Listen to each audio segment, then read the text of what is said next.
सभी को जय हिंद। मैं नितिन निकोड़े स्वागत करता हूँ आप सभी का आपके अपने YouTube channel mission NCC the way of success में। आप सभी एनसीसी कैडेट के लिए आज एक बहुत बड़ी खुशखबरी है। बहुत सारे कैडेट का एक सपना होता है कि वह भी आगे चल के इंडियन आर्मी में ऑफिसर बनना चाहता है, वह भी आगे चल के इंडियन आर्मी में लेफ्टिनेंट बनना चाहता है। तो आप सभी का ये जो सपना है वो आज पूरा हो सकता है, क्योंकि एनसीसी की जो स्पेशल एंट्री स्कीम की जो नोटिफिकेशन है वो आउट हो चुकी है। जी हाँ, आप सभी ने बिल्कुल सही सुना है। जो हमारी एनसीसी की डायरेक्ट एंट्री स्कीम होती है, जो हमारी एनसीसी की स्पेशल एंट्री स्कीम होती है, उसकी जो नोटिफिकेशन है वो आउट हो चुकी है। तो इस एंट्री के लिए कौन कौन अप्लाई कर सकता है, इस एंट्री के लिए अप्लाई करने के लिए आपकी एलिजिबिलिटी क्राइटेरिया क्या क्या होना चाहिए, इस एंट्री के लिए अप्लाई करने के लिए आपकी एज कितनी होनी चाहिए, आपका एजुकेशनल क्वालिफिकेशन कितना होना चाहिए, इस साल कितनी वैकेंसी निकली है, ठीक है। तो इन सभी चीजों के बारे में हम आज की इस वीडियो में डिस्कस करने वाले हैं। तो आप सभी इस वीडियो को लास्ट तक देखिए, और वीडियो के लास्ट में मैं आप सभी इस पीडीएफ को कैसे डाउनलोड करोगे इसके बारे में भी बताऊंगा। ये पीडीएफ आपके लिए, लेकिन वीडियो के लास्ट में ये पीडीएफ आप कैसे डाउनलोड करोगे इसके बारे में भी मैं बताऊंगा। तो आज का ये वीडियो हम स्टार्ट करते हैं। तो आप सभी बहुत सारे ऐसे कैडेट, एनसीसी कैडेट हो, आपका भी सपना है कि आप आगे चल के इंडियन आर्मी में ऑफिसर बनना चाहते हो, आगे चल के आप इंडियन आर्मी में लेफ्टिनेंट बनना चाहते हो। तो आप सभी के लिए एनसीसी स्पेशल एंट्री स्कीम जो होती है वो एक बेस्ट एंट्री होती है, ठीक है। अगर आप एनसीसी स्पेशल एंट्री से जाते हो तो आपको कोई भी रिटर्न एग्जाम नहीं देना पड़ेगा। आपको सिर्फ एक एसएसबी इंटरव्यू देना होता है, जो कि सर्विस सिलेक्शन बोर्ड का जो इंटरव्यू होता है, उस इंटरव्यू को आपको देना होता है। कोई भी आपको रिटर्न एग्जाम देने की जरूरत नहीं है। तो बिल्कुल आज के इस वीडियो में हम वो सारी चीजें समझेंगे। तो चलिए बिल्कुल आज का वीडियो स्टार्ट करते हैं। NCC special entry scheme 5th course October 2021। तो ये 2021 के लिए शॉर्ट सर्विस कमीशन एनटी का मतलब होता है non technical for men and women including wards of battle casualties of army personnels. Application are invited from unmarried male and unmarried female, ठीक है। तो सबसे पहले इस बात को भी याद रखिएगा, अगर आप मेल कैंडिडेट हो तो भी आप इस एंट्री के लिए अप्लाई कर सकते हो। अगर आप फीमेल कैंडिडेट हो, मतलब कि आप मेल कैडेट हो, तो भी आप इसके लिए अप्लाई कर सकते हो इस एंट्री के लिए। अगर आप फीमेल कैडेट हो तो भी आप इस एंट्री के लिए अप्लाई कर सकते हो। लेकिन इस बात को याद रखिएगा, आप अनमैरिड मेल कैंडिडेट होना चाहिए, आप अनमैरिड मेल कैंडिडेट होना चाहिए, और आप अनमैरिड फीमेल कैंडिडेट होना चाहिए या फीमेल कैडेट होना चाहिए, ठीक है। अनमैरिड होना चाहिए, इस बात को याद रखिएगा। अब बात करते हैं इसकी एलिजिबिलिटी के बारे में। तो आपकी जो नेशनलिटी है वो इंडियन होना ही चाहिए, ठीक है। बाकी चीजें आप यहाँ पे पढ़ सकते हो, वीडियो के लास्ट में मैं ये पीडीएफ आपको देने वाला हूँ, ठीक है। तो नेशनलिटी इंडियन होना चाहिए। अब बात करते हैं सबसे इंपॉर्टेंट भाई, एज लिमिट, ठीक है। तो आपकी जो एज लिमिट है वो कितनी होनी चाहिए? तो 19 से लेकर 25 ईयर के बीच में आपकी एज लिमिट होनी चाहिए, इस बात को याद रखिएगा। 19 से लेकर 25 ईयर के बीच में, ठीक है। तो अब बात करते हैं बॉर्न नॉट अर्लियर देन 2 जुलाई 1996। ये बात याद रखिएगा। अगर आप सभी इस एंट्री के लिए अप्लाई करना चाहते हो तो आपकी जो डेट ऑफ बर्थ है 2 जुलाई 1996 के बाद, मतलब कि पहले की ना हो, ठीक है। 1996 के पहले की ना हो, जैसे कि 1995, 1994, 1993 ऐसे ना हो, ठीक है। तो 1996 के बाद की चलेगी, मतलब कि 1997, 1998, 1999 ये चलेगा, लेकिन 1996 के पहले के नहीं होनी चाहिए।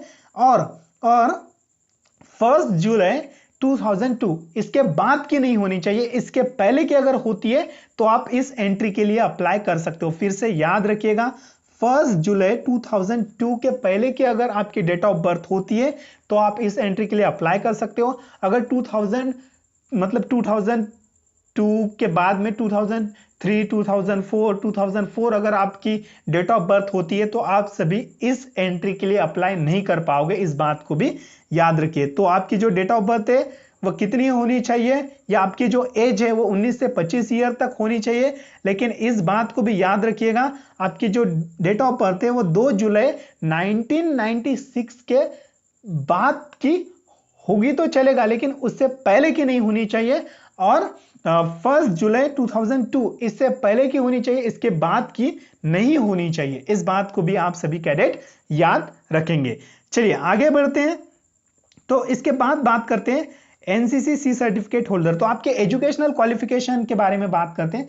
तो सबसे पहले तो आपकी किसी भी रिकॉग्नाइज्ड यूनिवर्सिटी से आपकी डिग्री कंप्लीट होना चाहिए। जी हाँ, आपकी डिग्री, आपका ग्रेजुएशन कंप्लीट होना बहुत जरूरी है, ठीक है। लेकिन उस ग्रेजुएशन में आपकी 50% मार्क, मतलब कि 50% से आपने किसी रिकॉग्नाइज्ड यूनिवर्सिटी से आपका ग्रेजुएशन आपने पास किया होना चाहिए, ठीक है। आपकी जो डिग्री है वो मिनिमम 50% से बनी हुई होनी चाहिए, ठीक है। अगर आप मान लो अगर आप प्री फाइनल ईयर में हो, ठीक है, तो बहुत सारे कैडेट इस साल प्री फाइनल ईयर में भी हो सकते हैं, तो भी आप इस एंट्री के लिए अप्लाई कर सकते हो, ठीक है।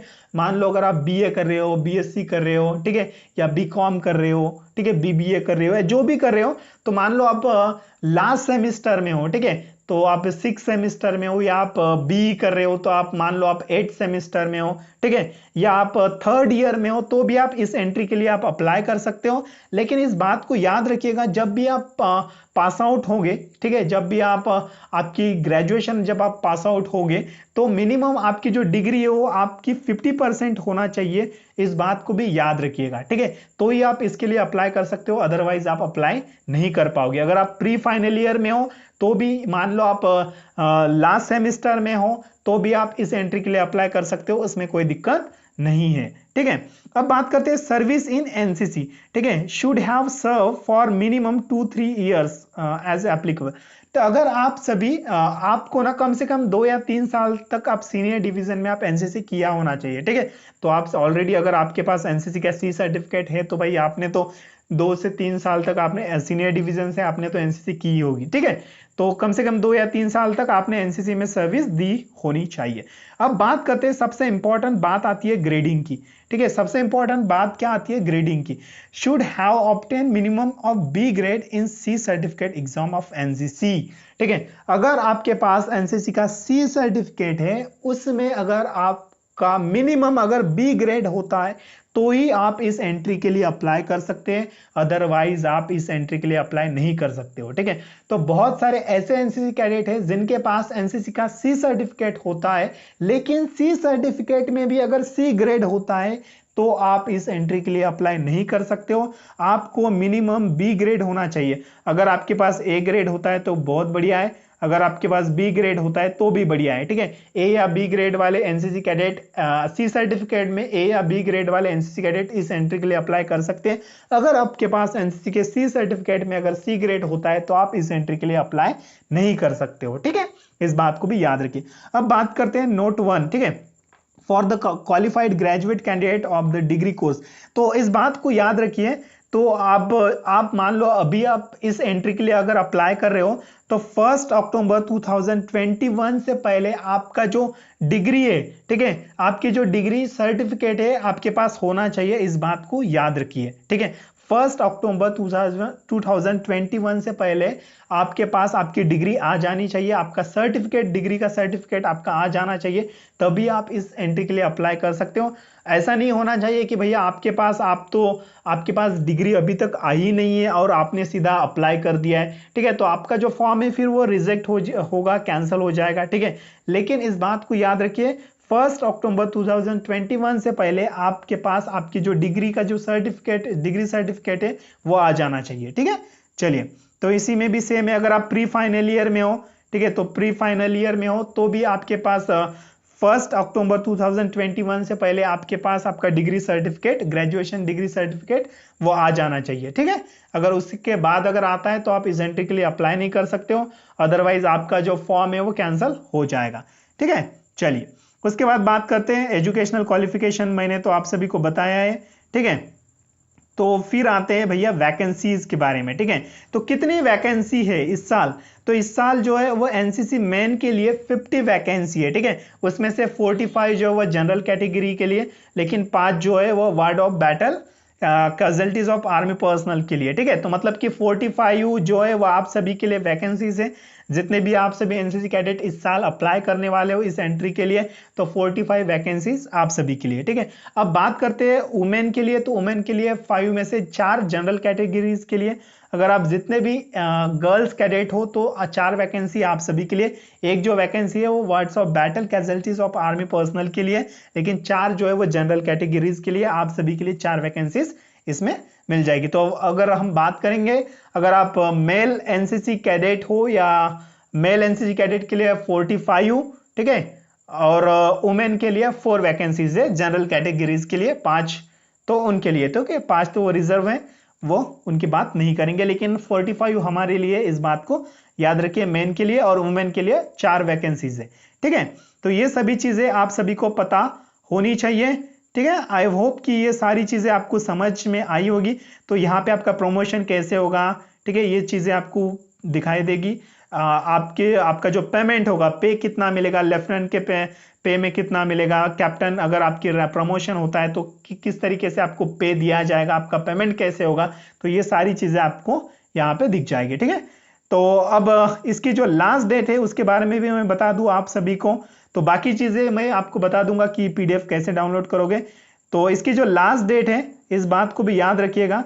तो लास्ट डेट है इसकी, और 15 जुलाई 2021 इसकी लास्ट डेट है। उससे पहले आपको ऑनलाइन एप्लीकेशन आपको कर देना है, ठीक है।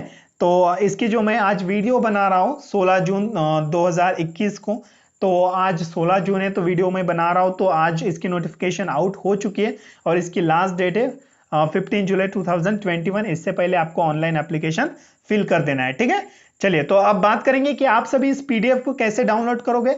तो वीडियो के डिस्क्रिप्शन बॉक्स में मैंने एक डाउनलोड पीडीएफ, ठीक है, मैंने इस तरीके से डाउनलोड पीडीएफ, इस तरीके से मैंने एक क्या बोलते हैं लिंक दिया हुआ है। उस लिंक के ऊपर क्लिक करके आप इस पीडीएफ को डाउनलोड कर सकते हो और अच्छे से बाकी और चीजें आप पढ़ सकते हो, ठीक है।